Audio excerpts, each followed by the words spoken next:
বাবার প্রতি ভালোবাসা প্রকাশের দিন আজ। বিশ্বের নানা প্রান্তে আজ উদযাপিত হচ্ছে ফাদার্স ডে। একটি দিন যা শুধুই কিছু উপহার বা সামাজিক মাধ্যমে ছবি শেয়ার করার উপলক্ষ নয়, বরং এটি একটি আন্তরিক সম্মান ও ভালোবাসার প্রকাশ।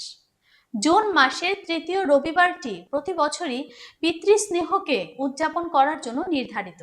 জীবনের প্রতিটি বাঁকে যিনি ছায়ার মতো পাশে থাকেন, সেই বাবার প্রতি কৃতজ্ঞতা জানানোর মুহূর্ত এনে দেয় এই দিনটি।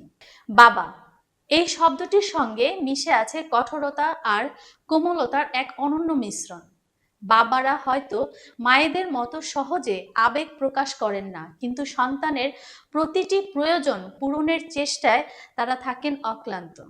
সংসারের ভার কাঁধে নিয়ে যিনি নীরবে যুদ্ধ করে যান, তিনিই তো পরিবারের নায়ক, যিনি সব দায়িত্ব সামলান নিঃশব্দে।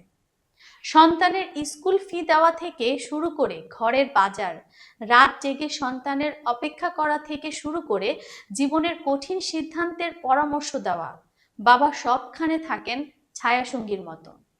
তিনি হয়তো সোশ্যাল মিডিয়ায় নেই, কিন্তু সন্তানের হৃদয়ের একেবারে কেন্দ্রে থাকেন নিরঙ্কুশ ভালোবাসা নিয়ে।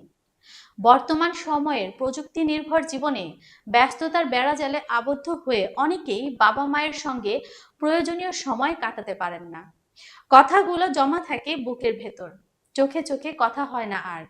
ফাদার্স ডে হতে পারে সেই না বলা কথাগুলো বলার উপলক্ষ। এই দিনে কেউ বাবাকে একটি চিঠি লেখে, কেউ তাকে প্রিয় খাবার রান্না করে খাওয়ায়, কেউ বা নীরবে তার হাতে ধরে রাখে নিজের হাত। এই ছোট ছোট মুহূর্তগুলোই হয়ে ওঠে জীবনের বড় অনুভব।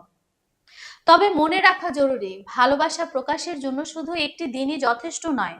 বাবার অবদানকে স্বীকৃতি দেওয়া উচিত প্রতিটি দিনেই। কারণ হয়তো একদিন বাবারা পাশে থাকবেন না, কিন্তু তাদের শেখানো মূল্যবোধ, ভালোবাসা আর স্নেহ থাকবে আজীবন সঙ্গী হয়ে। আজ ফাদার্স ডেতে শুধু একটি উপহার নয়, একটি কথাও বলুন, তুমি আমার নায়ক, ভালোবাসি তোমায়। এই শব্দগুলোই বাবার মুখে এনে দিতে পারে তৃপ্তির সবচেয়ে সুন্দর হাসি।